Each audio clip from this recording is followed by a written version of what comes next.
कुछ देर बाद धीरज रूम में आ जाता है तो खुशी कहती है, अच्छा मैं फ़ोन रखती हूँ। ठीक है। धीरज खुशी के पास में आकर कहता है, किसका फ़ोन था? तो खुशी कहती है, भाई हमारी फ्रेंड है ना सना, उनका फ़ोन था।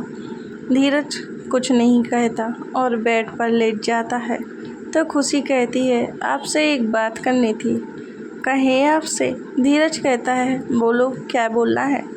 खुशी कहती है, वो दादी का फ़ोन आया था, वो कह रही हैं जो रिवाज हैं वो पूरे करवा दें आप। तो धीरज उठकर जाने लगता है तो खुशी कहती है, रुक जाइए, मेरी बात अभी पूरी नहीं हुई है। आप चाहते क्या हैं वो बताएं मुझे। एक तरफ तो आप मेरे साथ रहना चाहते हैं लेकिन उनसे जुड़ी रस्म नहीं करनी। आखिर आप भागती क्यों हैं इस सब से? जब आपको ये रिश्ता निभाना ही नहीं तो क्यों?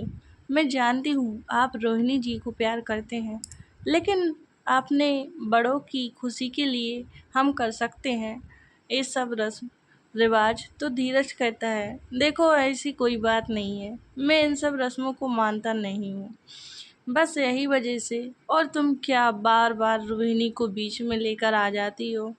उसके बाद धीरज रूम से निकल जाता है। थोड़ा खुशी की बात से वो नाराज हो जाता है लेकिन धीरज के बाहर जाते ही खुशी घबरा जाती है और धीरज के पीछे दौड़कर चली जाती है और पीछे से धीरज को गले लगा लेती है और खुशी की तरफ मुड़कर देखता है तो कहता है, क्या हुआ? खुशी कहती है, आप हमें फिर अकेला छोड़कर जा रहे हैं? प्लीज़ मत जाइए ना हमें अकेला छोड़कर। बाहर जितने भी लोग थे सबके मुंह खुले के खुले रह गए क्योंकि खुशी ऐसे ही भाग आई थी बाथरोब पहनकर। तो सबकी नज़र उस पर चली जाती है। धीरज थोड़ा मुस्कुराता है खुशी के ऐसे गले लगने से, लेकिन जब उसकी नज़र सब पर जाती है तो उसे गुस्सा आ जाता है और खुशी को गोद में उठाकर अंदर ले जाता है। खुशी को बेड पर लेटा देता है, खुद भी खुशी के बगल में लेट जाता है और कहता है, ठीक है कर लेते हैं रस्म। दादी को बोल दो कि हम परसों आ रहे हैं रस्म पूरी करने। खुशी खुश हो जाती है और धीरज के गले लग जाती है। वहीं धीरज खुशी के ऐसे गले लगने से उसका रोम रोम सहर उठता है, ना चाहते हुए भी बेकाबू सा होने लगा था। वहीं खुशी आंखें बंद करे मुस्कुरा रही थी कि चलो धीरज ने उसकी बात मान ली। धीरज खुशी को सीधा कर खुद उसके ऊपर आ जाता है। खुशी जो इस एक्शन के लिए रेडी नहीं थी, उसे एकदम झटका लगता है। अचानक से क्या हुआ? खुशी आंखें खोलकर देखती है तो धीरज की आंखों से जा मिलती है और धीरज खुशी को देखता है और फिर उसकी नेक पर किस करने लगता है। खुशी कुछ समझ नहीं पा रही थी धीरज के ऐसे करीब आने से। बस वो सोच रही थी कि धीरज को उसके करीब आने दे या नहीं, लेकिन धीरज खुशी के गले पर चूमता जा रहा था। एकदम से धीरज का चूमना तेज हो जाता है और उसके हाथ आउट ऑफ कंट्रोल हो रहे थे। धीरज से खुशी कहती है, रुक जाइए, आप ऐसा ना करें। लेकिन धीरज कहाँ सुनने वाला था। वो तो बस खुशी को बेतहाशा चूमे जा रहा था। लेकिन धीरज कहाँ सुनने वाला था। वो तो बस खुशी को बेतहाशा चूमे जा रहा था। लेकिन जब धीरज नहीं मानता तो खुशी धीरज के बालों को पकड़ खींचने लगती है और कहती है, दूर हटिए हमसे। लेकिन धीरज तो निर्दयी धीरज था, उसे कहाँ होश की खुशी क्या कह रही है। आखिर में जब धीरज नहीं मानता तो खुशी धीरज के जोर से बाल खींच देती है, इतने जोर से कि कुछ बाल तो उसके हाथ में आ जाते हैं। लेकिन धीरज खुशी के ऐसा करने से चिढ़ जाता है और उसे एकदम से लिप पर काट देता है, जिससे खुशी के होठों से हल्का खून आ जाता है और खुशी को घूरते हुए कहता है, ये क्या कर रही हो तुम? मेरे अंदर का जानवर मत जगाओ, नहीं तो तुम्हारा वो हाल होगा तुम सोच भी नहीं सकती, समझी तुम? अब खुशी कहती है, लेकिन आप इस तरह हद पार नहीं कर सकते।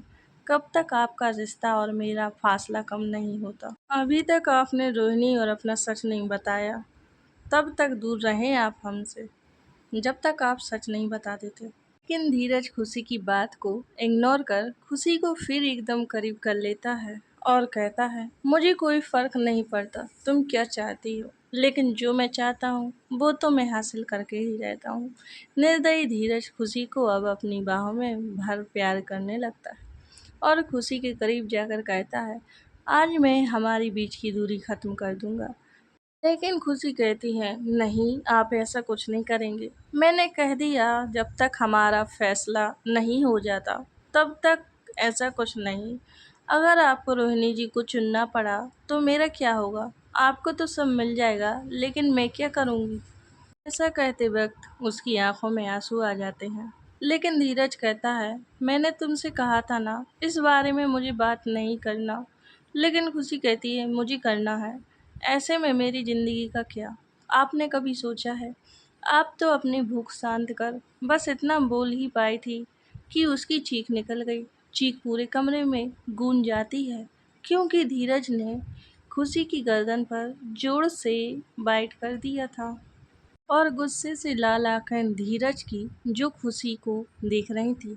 खुशी भी चुपचाप बेड पर लेटी हुई थी और बंद आंखों से उसके आंसू निकल रहे थे।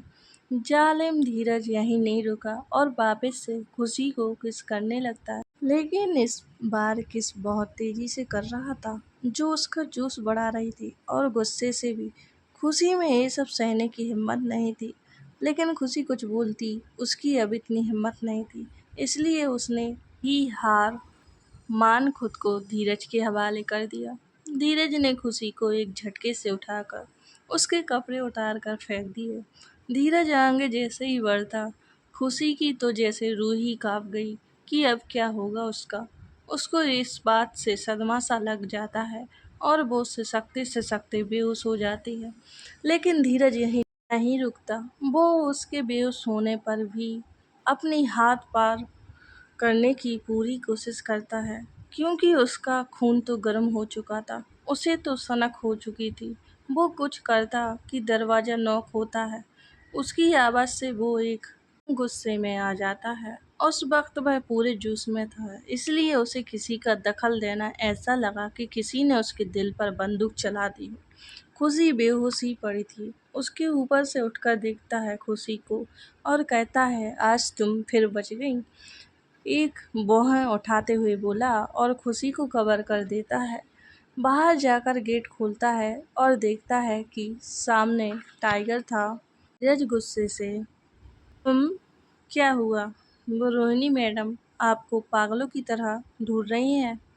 धीरज कहता है, अच्छा, उसे ढूंढने दो, अच्छा है। पागल तो वो है ही, अब लगता है उसको पूरा पागल होना है। लेकिन बॉस, उन्होंने गुस्से में कुछ उल्टा सीधा कर लिया तो? फिर धीरज कहता है, मैं आता हूँ, कपड़े पहन कर रुको तुम। जी बॉस। फिर धीरज कपड़े पहन निकल जाता है और खुशी जो भूखी थी, उसे तो होश भी नहीं कि वह भूख की वजह से बेहोश हो गई।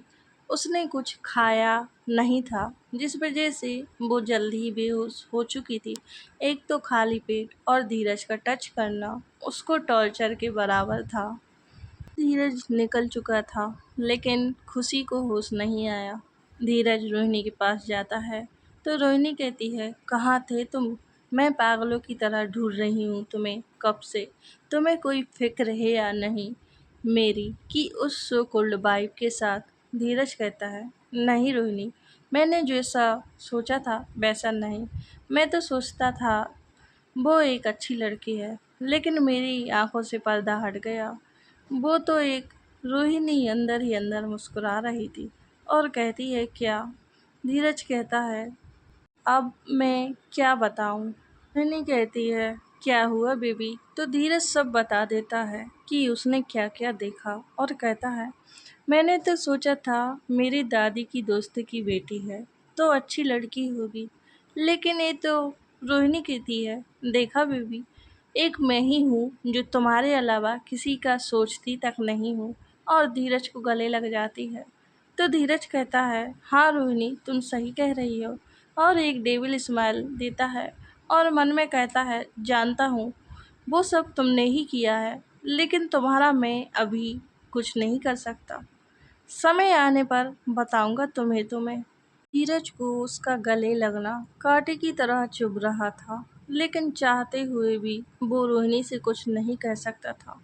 आखिर में रोहिणी कहती है चलो रूम में चलते हैं, लेकिन धीरज कहता है नहीं मुझे काम है तो अर्जेंट जाना होगा। तो रोहिणी कहती है चलो ना बेबी, और जैसे ही उसको किस करने आगे बढ़ती है तो धीरज रोक देता है और कहता है देखो रोहिणी, मुझे जल्दी ही जाना है, तुम समझो मेरी बात को।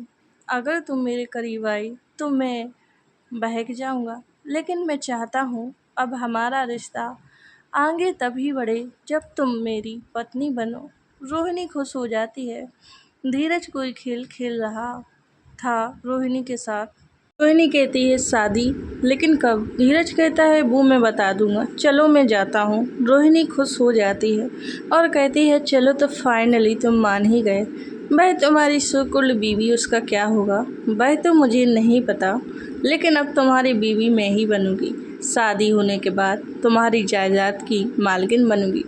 वहीं धीरज वहाँ से निकल जाता है और कहता है चलो कुछ दिन तुमसे पीछा छूट ही जाएगा, लेकिन जल्दी तुम्हारा खेल ख़त्म कर दूंगा। और वापस कुछ काम कर अपने होटल में वापस पहुंचता है तो देखता है खुशी अभी भी बेहोश पड़ी हुई है।